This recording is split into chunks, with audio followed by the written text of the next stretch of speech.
I'm Lana. I've been the woman of the house since I was 12 when Mom passed. Dad did his best, but with little Jack needing so much, I stepped up big time. I never made it to college. Money was always tight, and dreams had to wait. Instead, I dove headfirst into work straight out of high school, landing a gig at a small ad agency. Jack's the brainy one, clever as they come. I scrimped and saved every dime I could to get him through college. He graduated top of his class, landed a job at some fancy trading company, and shot up the ranks like a rocket. Tonight, though, wasn't about Jack or bills or work. Tonight was about letting loose for once. My best friend, Mia, dragged me out to this swanky party downtown, said I needed to unplug and unwind. So here I was, squeezed into a dress I last wore when I thought low-rise jeans were a good idea, nursing a drink and feeling out of place among the glittering crowd. Mia was off mingling, leaving me leaning against a wall, scanning the room. That's when I saw him, Lucas. He stood out, not just because he was ridiculously handsome, with that annoyingly perfect hair, but because he laughed like he meant it, eyes crinkling, head thrown back. Way out of my league, right? But life's funny sometimes. He caught me staring, smiled, and walked over. My heart did a weird flip. "Hi, I'm Lucas. I couldn't help but notice you from across the room," he said, voice smooth like he practiced it. I blinked, words stuck somewhere between my brain and my mouth. Lana. Hi. Enjoying the party, Lana?" His eyes twinkled with genuine curiosity, not the bored politeness you'd expect at these things. It's all right. Not really my scene, you know? Too many ties and high heels," I muttered, feeling my cheeks heat up. He laughed, and it was like a warm blanket on a cold night. "I hear you. I'm about ready to ditch the tie myself." "So, what do you do when you're not critiquing fashion choices at fancy parties?" "Advertising. Well, more like wrangling ads and hoping people click on M more than they ignore M," I said, warming up to his easy demeanor. "Sounds like a challenge. I'm in software myself. And speaking of challenges, how about we challenge each other to a dance? This party could use a little livening up," he offered, hand outstretched. The music was some kind of jazz electronic fusion, the beat just right. We moved awkwardly at first, but soon found a rhythm. By the end of the song, I was laughing, breathless, and surprised at how much fun I was having.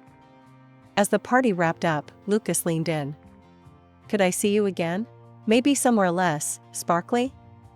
"Sure," I blurted out, surprised at my own boldness. "I'd like that." We exchanged numbers, and he flashed me another heart-stopping smile, before disappearing into the night. Walking home later, under the streetlights with the city quiet around me, I couldn't help but think maybe, just maybe, this was the start of something new. Since that party, me and Lucas had been pretty much inseparable. It felt like we'd known each other for ages, not just a few months. We'd go out for cheap eats, walk around the park, or just hang at my place, talking till it was way past decent bedtime hours. Lucas had this way of making everything seem interesting. It was a chilly Saturday when he said, "Hey, let's go for a drive." "Sure, where to?" I asked, pulling on my oldest, comfiest sneakers. "It's a surprise. Trust me, you'll like it," he winked, that grin plastered on his face that told me trouble in the best way possible. We drove out of the city, the buildings shrinking behind us. After about an hour, we ended up at this little lookout spot overlooking the river. The sun was just setting, turning the sky all sorts of crazy beautiful colors. Lucas led me to a secluded spot, pulled out a blanket from his car, and we just sat there, watching the light fade. "You know, Lana, these past months with you, they've been the best," he started, his voice more serious than usual. "I love being with you. You make everything better, and I can't imagine not having this, not having you." I didn't know what to say. I mean, I felt it too, but hearing it? That was something else. "Lucas, Before I could finish, he reached into his jacket pocket and pulled out a small box. My heart skipped about a dozen beats. "Lana, will you marry me?" he asked, opening the box to reveal a ring that sparkled even in the fading light. I stared at him, then at the ring, and all I could think was how this wasn't my world. Fancy rings, proposals at sunset, that was stuff for other people, not me. But looking at Lucas, seeing him all nervous and hopeful, I realized that maybe, just maybe, it could be my world too. Yes, Lucas. Of course, yes. I laughed, the sound bubbly and a bit hysterical, even to my own ears. He slid the ring on my finger, and we hugged, the world spinning around us like one of those cheesy movie scenes. But it didn't matter. It was real, it was ours, and it was just the beginning. Or so I thought. When we got back to my place, I called Jack first thing. "Jack, you're not gonna believe this." "What? What's up?" His voice was alert, ready for anything. "Lucas proposed." There was a pause, then. "He what? Holy, are you serious?" "As serious as I can be. I'm getting married, Jack." "Oh, Lana, that's incredible. I'm so happy for you. Lucas is a great guy. You two are gonna be amazing together." "Thanks, Jack. I think so too," I said, a smile so wide my face hurt. We talked a bit more, but I could tell Jack was genuinely stoked for me. It felt good, having my little brother's blessing. It was supposed to be just dinner, but standing at the doorstep of Lucas's parents' house, it felt more like I was gearing up for battle. His mother, Mrs. Aldridge, answered the door with a plastered smile that didn't reach her eyes. "Lana, finally we meet," she said, her tone cool. "Lucas has told us so little about you." I tried to smile, brushing off the chill her words left. "Thank you for having me, Mrs. Aldridge." "Oh, please, call me Diane," she insisted, but her voice was stiff, formal. The house was immaculate, like something out of a home decor magazine, and it made me self-conscious of every speck of dust I might have carried in. We moved into the living room where Mr. Aldridge was already seated, looking up from his newspaper with a scrutinizing gaze. "So, you're the girl who's stolen my son's heart," he remarked, not unkindly. I nodded, managing a small "yes, sir," before settling into an armchair Lucas pointed out, feeling it swallow me whole.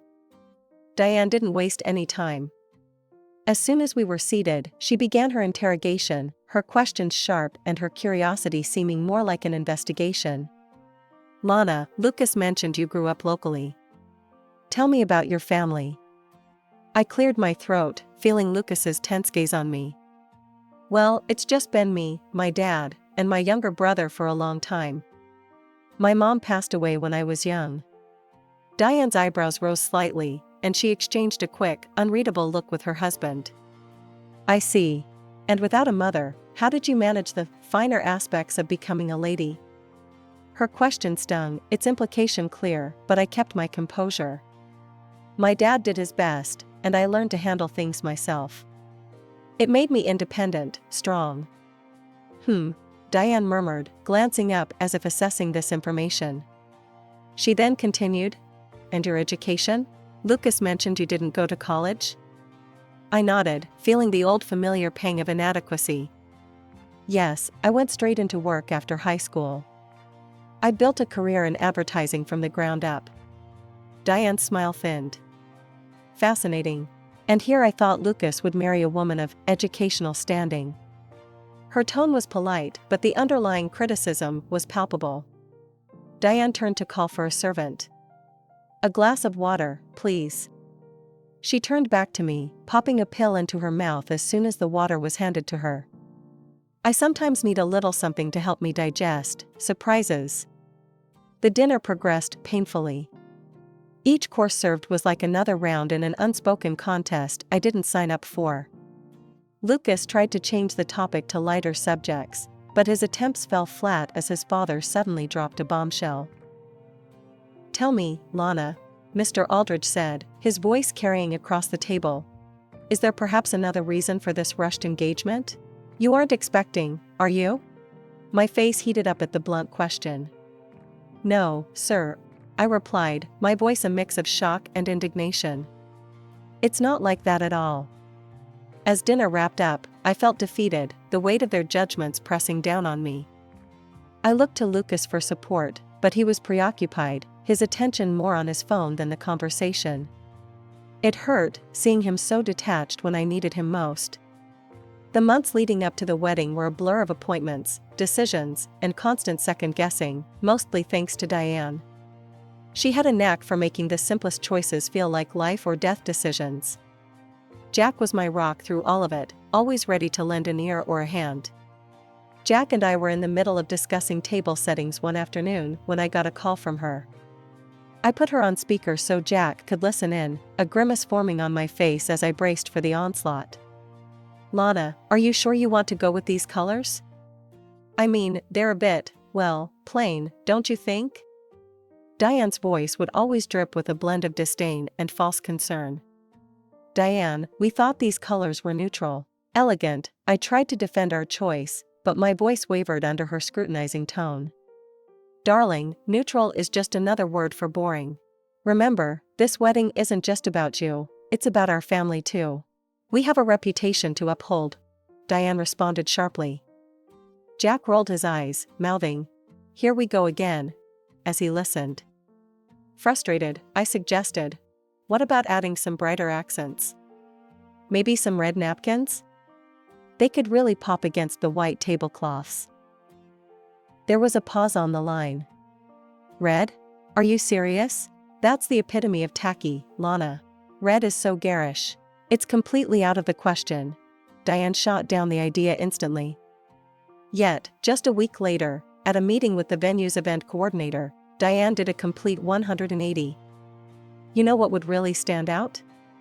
Red napkins, and oh, let's not forget red flower vases for each table," she exclaimed with a flourish, as if it were her idea all along. I sat there, stunned, exchanging a bewildered look with the coordinator who seemed just as confused. Jack, who had tagged along, snickered under his breath. "She's unbelievable.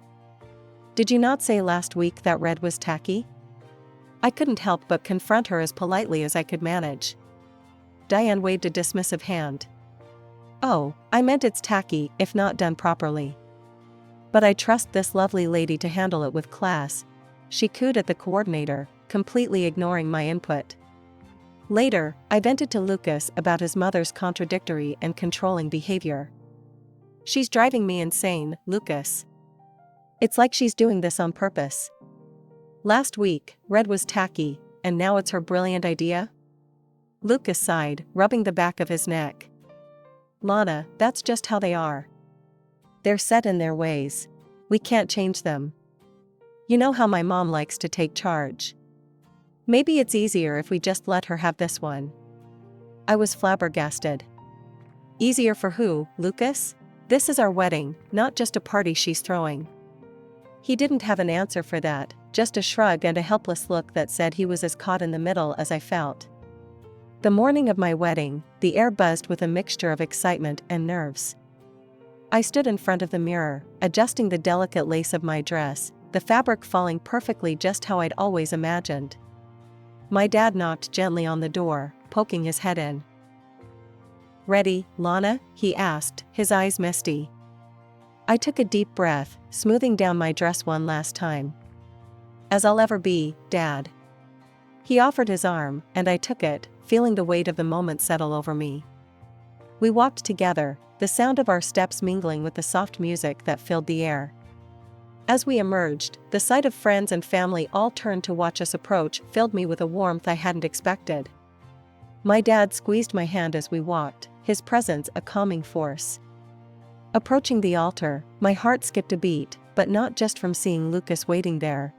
His mother, Diane, was dressed entirely in black, her outfit more suited to a funeral than a wedding, complete with a large hat covered by a black veil. It was a shock, a stark contrast to the sea of cheerful colors around her. I glanced at Lucas, searching for some sign of reaction, but he stood there, stoic and seemingly oblivious to the absurdity of his mother's attire.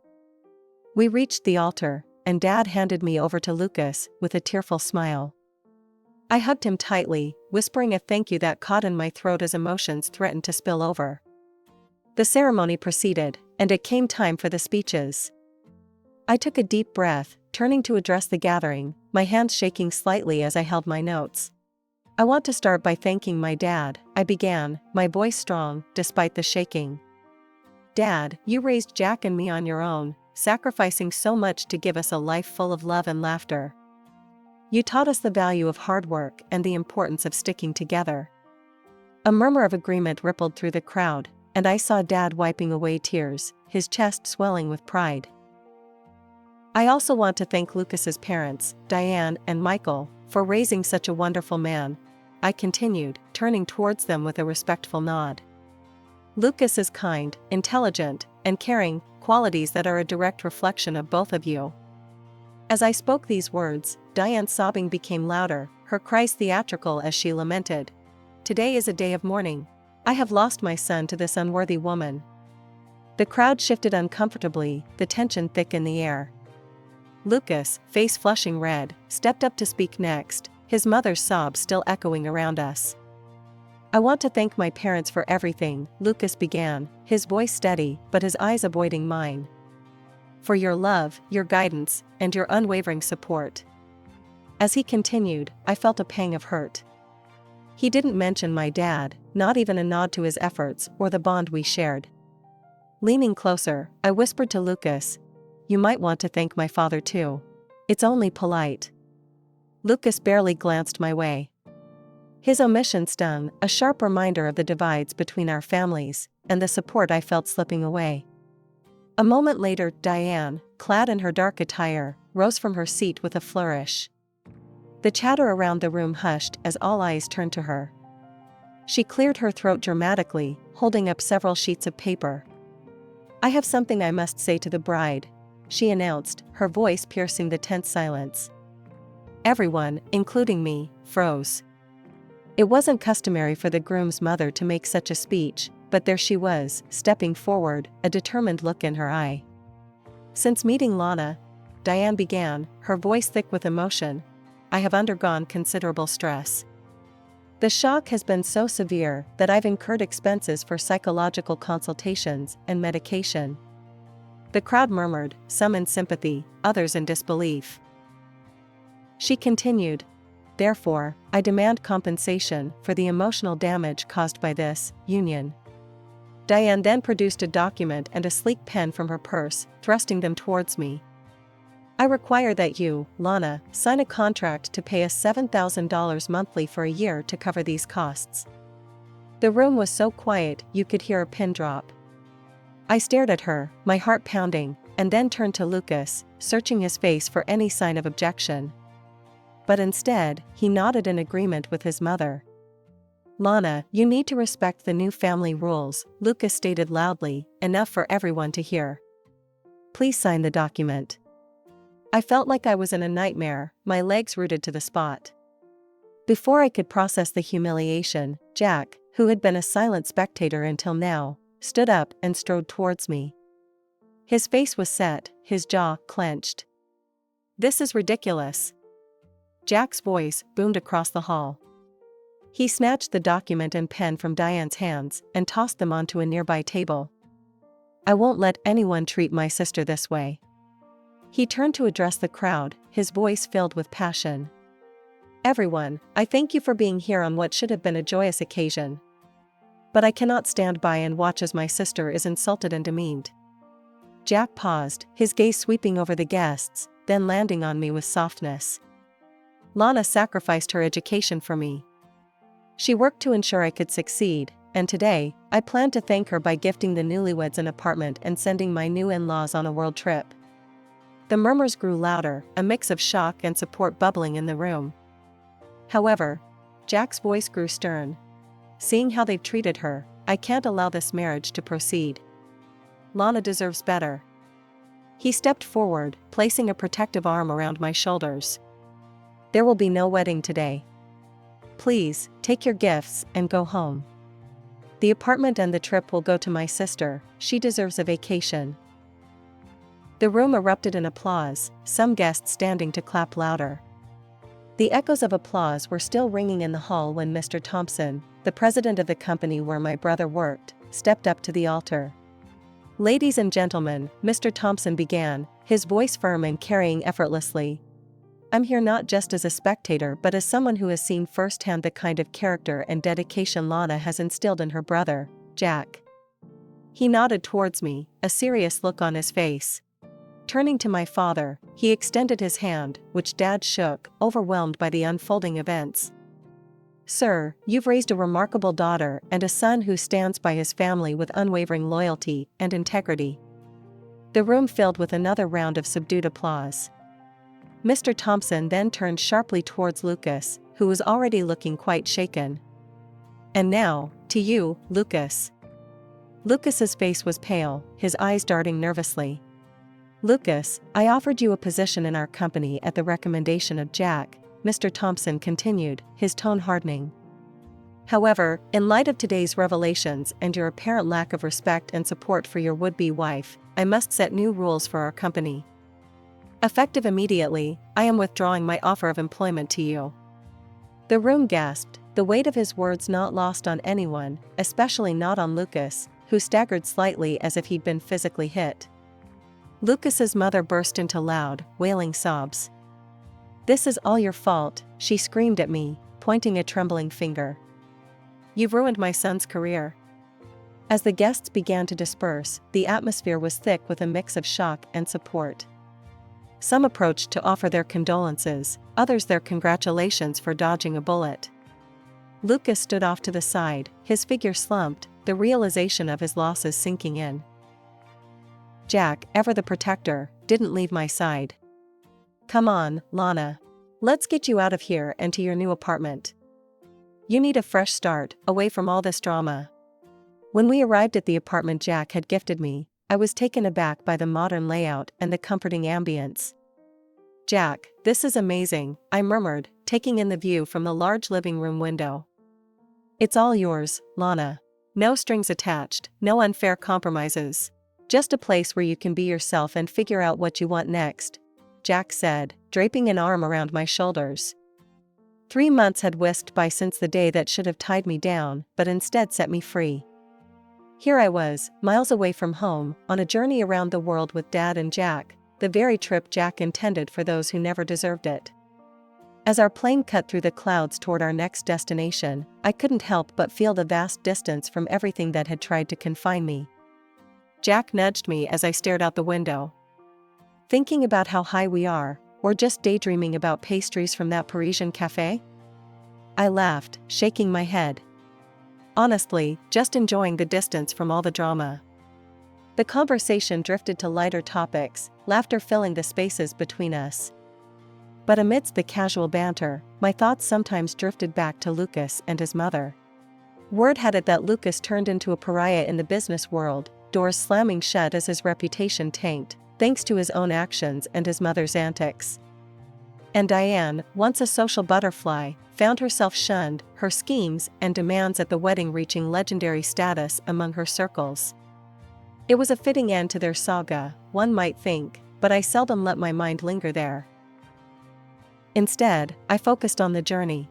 It was on a sandy beach in Thailand, watching the sunset paint the sky with strokes of orange and pink, when I met Alan. He was there with his little daughter, Mia, building a sandcastle near where Dad, Jack, and I were lounging. Mia came bounding over to us with a shell in her hand, offering it to me with a shy smile. This is pretty, thank you. What's your name? I asked her. I'm Mia. That's my daddy. She pointed to Alan, who was now walking towards us, a friendly grin on his face. Hope she's not bothering you, Alan said as he reached us, his voice warm. Not at all, I replied, handing Mia back her shell. We were just admiring her shell collection. Alan sat down with us, and we started chatting. He was from Australia, a widower taking some time to travel the world with his daughter. As days turned into weeks, our paths crossed often, between guided tours and hotel stays. Alan and I found ourselves sharing stories over coffee while Mia and Jack concocted sandcastles and adventures. It was easy, comfortable, and something about him felt like home. One evening, as we watched the sunset, Alan turned to me. Lana, I know this trip is a reset for you, but when we get back, would you want to maybe see where this could go? I looked at him, at the honest hope in his eyes, and felt a surge of warmth. I'd like that, Alan. Let's see where it goes. As the trip neared its end, my heart was full. Not just from the adventures and the break from my past life, but from the possibility of a new beginning. With each country we left behind, I felt less of the old ties that bound me and more of the new connections that beckoned.